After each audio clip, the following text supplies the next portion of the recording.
मानदुखी, पाठदुखी याच्यावर बहुतेक वेळा हा फरक व्यायामानेच पडतो. गोळ्या औषधं सुरुवातीच्या काळामध्ये मदत करतात, पण लॉंग टर्म मध्ये एक्सरसाइज हीच मदत करते. आणि ओबेसिटी जर असेल तर वजन कमी करणं खूप महत्वाचं असतं. एक्सरसाइजेस जे असतात ते मानेच्या मणक्याच्या दुखण्यासाठी, हे शोल्डर गर्डरचे जे मसल्स असतात त्याचे एक्सरसाइजेस महत्वाचे असतात. आणि मानेपेक्षा कमरेच्या दुखण्यासाठी जेव्हा पेशंट्स विचारतात की कुठल्या टाईपचे एक्सरसाइजेस करायचे, तर कोर स्ट्रेंथनिंग एक्सरसाइजेस म्हणजे लंबार स्पाइनच्या अवतीभोवतीच्या मसल्स आहेत, त्याला कोर मसल्स म्हणतो आपण, तर त्या मसल्सचे एक्सरसाइजेस हे महत्वाचे असतात. त्यामुळे जेव्हा तुम्ही फिजिओथेरपिस्टला भेटाल तेव्हा मानेच्या दुखण्यासाठी शोल्डर गर्डल एक्सरसाइजेस आणि कमरेच्या दुखण्यासाठी हे कोर स्ट्रेंथनिंग एक्सरसाइजेस महत्वाचे असतात.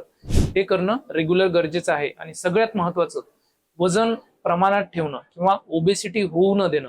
जशी ओबेसिटी किंवा वजन वाढतं त्यासोबत कमरेचं दुखणं आणि गुडघ्याचं दुखणं हे 100% होतच होतं. जे दुखणं 60 वर्षाच्या वयामध्ये व्हायला पाहिजे ते जर वजन जास्त असेल तर 40 मध्ये चालू होतं. त्यामुळे रेग्युलर एक्सरसाइज आणि वजन प्रमाणात ठेवणं हे खूप महत्वाचं आहे.